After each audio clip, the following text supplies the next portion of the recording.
¿Qué tanto valora usted el agua? Se lo pregunto porque en gran parte del mundo es nula la cultura del cuidado de ella. Y eso que se dice por ahí que la Tercera Guerra Mundial puede ser precisamente por el agua. Seguro usted es uno de los afortunados que cuenta con agua potable. Y digo que lo es porque la mitad del planeta no cuenta con este recurso tan vital, aunado a que muchas zonas del país enfrentan gravísimos problemas. 10 millones de mexicanos jamás han tenido agua en sus casas, lo que representa una amenaza para la salud, sin contar con la molestia que provoca andar acarreando el agua. Si le parece exagerado, échele una pensadita. ¿Cómo le hace usted cuando por mantenimiento en las redes suspenden el servicio? Es difícil, ¿verdad? Hoy se conmemora el Día Mundial del Agua. Por ello, esta noche hablaremos sobre el reto que representa que más gente tenga agua en sus casas y también de lo que hacemos para que nunca nos falte. Quédese conmigo esta noche. El programa va a estar muy bueno. Esto es Frente a Frente, periodismo con responsabilidad. Comenzamos.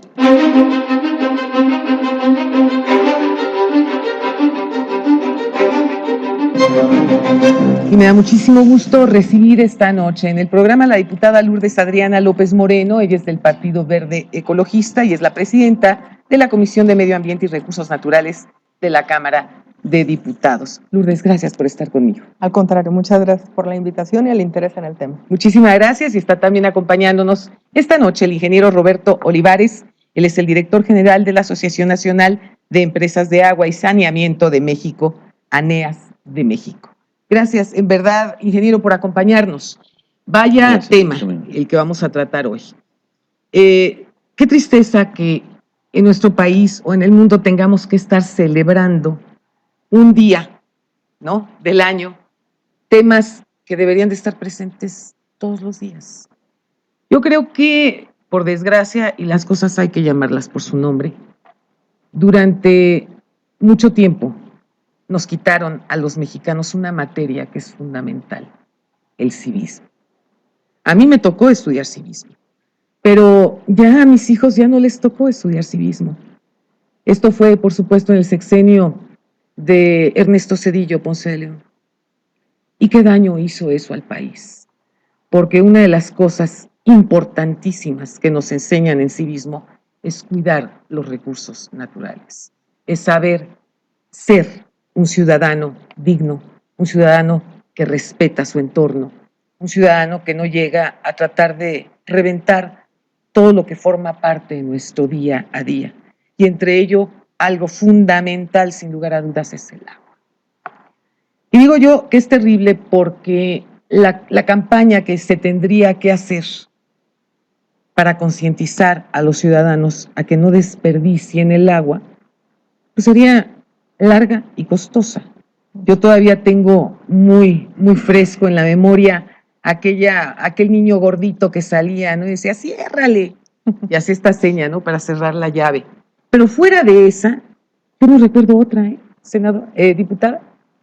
Así es de que lamentablemente en el tema de educación ambiental, de cultura del agua, realmente tenemos una deficiencia, pues como país me atrevo a decirlo, en el sentido de que a nosotros como ciudadanos no nos preocupa, se nos olvida, no nos importa, pero lamentablemente también no se ha generado una estrategia lo suficientemente eficaz y eficiente en términos educativos y de implementación cultural para que podamos realmente hacer que el ciudadano tome conciencia del tamaño del problema. Y creo que también tiene que ver con que nuestros padres, nuestros abuelos, crecieron en un entorno donde no habían carencias, donde el tema del cambio climático, de los recursos naturales… No existía. Entonces nos fueron educando así con ese defecto de formación y pareciera que cuando hablamos de agua, pues bueno, con abrir la llave se resuelve, con comprar una botella en el súper se resuelve y no tomamos conciencia de lo que realmente implica que esa agua llegue a nuestros hogares y del nivel de escasez de agua que hay a nivel mundial. Efectivamente. ¿Qué hacer? ¿Qué hacer en estas circunstancias en que estamos viviendo hoy en día? Porque sabemos muy bien que la toma de conciencia por parte de los ciudadanos pues no sea de la noche a la mañana, ni puede ser el resultado de una campaña de 3 meses al aire, ¿no? Yo creo que ahorita es la clave como iniciaste con el tema del civismo y con el tema de esta famosa campaña. El nivel de recordación de la campaña es importante, pero jamás supimos por qué había que cuidarle y por qué había que cerrarle. Hay que cuidarla y hay que cerrarle porque cada vez hay menos agua y la que existe está cada vez más contaminada. En segundo lugar, porque por mucho tiempo nos enseñaron que el agua era un recurso infinito. Sí, sí. Y entonces, a la luz de los acontecimientos, tenemos claro que es un recurso finito y que, en consecuencia, tenemos que actuar para resolverlo. ¿Qué hay que hacer? Bueno, primero, cosas como esta que estamos realizando, un ejercicio de comunicación, de información para la gente, en el sentido de que el agua es un recurso que tiene un valor. Y el valor tenemos que descubrirlo porque finalmente si la producción de un tinaco de agua la imaginamos en un sentido o en un concepto de gestión integrada del recurso, es decir, tomarla de la fuente original y, en el proceso de potabilización, de entrega y de tratamiento, depositarla tal y como lo tomamos, esto vale arriba de 30, 35 pesos por tinaco. Y si en la práctica tenemos una tarifa promedio nacional de 7 pesos por cada tinaco, entonces tenemos una diferencia abismal. No tenemos ahí valor. Un problema económico serio. Absolutamente, pero sobre todo cultural y sobre todo, tú lo referías, brutal en el sentido de que podemos continuar así y entonces vamos a acabar con un asunto del cual dependemos y entonces aprenderemos y reconoceremos que el agua es vital y que el agua tiene... El agua es vida. Así es. O sea, no hay para dónde hacernos, ¿sí? Así es. Sin el agua no podemos vivir, punto, se acabó. Así es, ese es el tema. Necesitamos tener la capacidad, quitar esas telarañas de los políticos que en campaña ofrecían más agua de mejor calidad a menor precio gratis y que ocultaban. ¿De veras sabían que absolutamente, todavía hay gente ¿En serio? Todavía hay. Todavía los hay. No es el caso, Adriana debe saberlo porque no saben de lo que están hablando, no saben que están generando, aparte de todo, una olla de presión, porque la gente piensa que el agua, pregúntale en una encuesta a las personas, es una prestación de un orden de gobierno. Sí, sí. O sea, puede ser que el municipio esté obligado a darla, y el Estado o la entidad tenga esa función, o la propia federación a través de la Comisión Nacional del Agua, o en el peor de los casos que es una cuestión divina que se nos entrega, y no es el caso. El agua que se sirve en las casas es un agua que podríamos, es un error, pero lo voy a dejar de ese tamaño. No se cobra el servicio de extracción, de bombeo, de transporte, de potabilización, de entrega en red primaria, red secundaria, en las casas, sacarla de las casas, transportarla vía alcantarillado y llevarla a los sitios donde se tiene que tratar. Todo eso es costoso y todo eso alguien lo tiene que cubrir. Por supuesto, absolutamente. Alguien, si no se paga vía tarifa en razón de que hay una simetría y que hay gente que no lo puede cubrir, bueno, habría que entenderlo. Para que esa gente que no la puede cubrir use el agua en forma adecuada, tenga un subsidio y entonces la gente que pueda pagarlo y que la use en abundancia pueda entonces cubrir los costos. Nosotros producimos agua todos los días en todo el país y eso tiene un costo. Alguien tiene que cubrirlo y no podemos olvidarlo.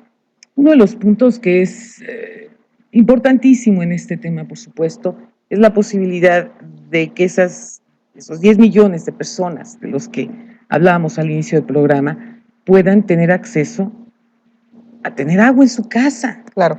¿Qué se está haciendo en ese sentido? Mira, yo creo que en definitiva los gobiernos municipales, estatales, ubican el tema como una prioridad. El problema es que siempre se ve desde un punto de vista hidráulico, pues, además del electorero, hidráulico y no hidrológico. Y yo creo que de entrada ahí tenemos un problema porque lo vemos con el tema de la tubería, cuánto nos va a costar, de dónde hay que traer el agua para que llegue, y para colmo tenemos la mala costumbre. Así es. Entonces no es una obra de relumbrón.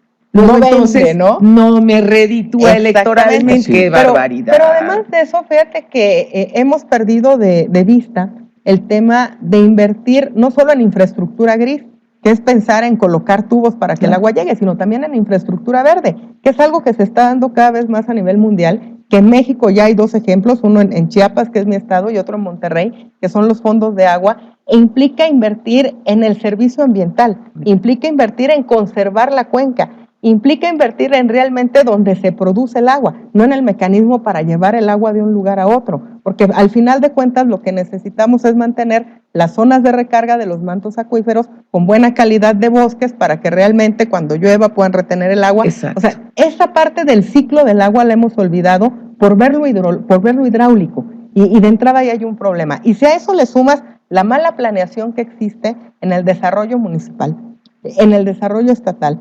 permitiendo asentamientos poblacionales en zonas donde llevar agua va a ser carísimo o va a resultar imposible, porque no olvidemos que nuestra geografía realmente nos permite ser un país megadiverso, pero además es muy ingrata y en términos de agua es muy desigual. El mayor porcentaje de la escurrentía nacional se centra en el sur de Tabasco, en Tabasco, en Chiapas, en el sur de Veracruz. Y tenemos zonas de estrés hídrico muy fuertes en el norte del país.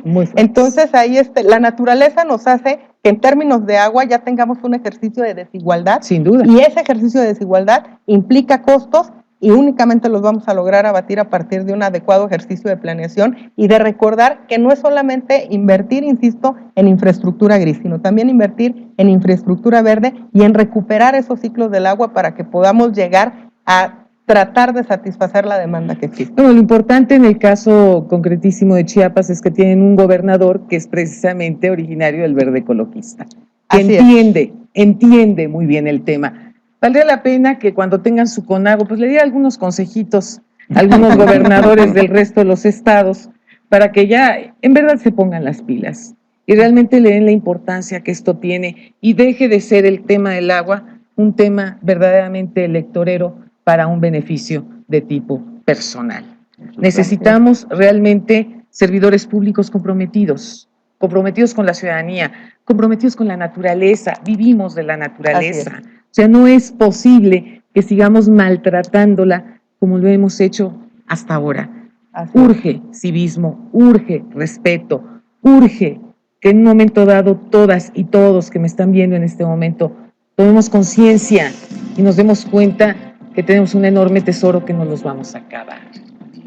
No se pierdan nuestro próximo programa. México vive tiempos de cambio, tiempos de dar la cara, tiempos para hablar frente a frente. Muy buenas noches.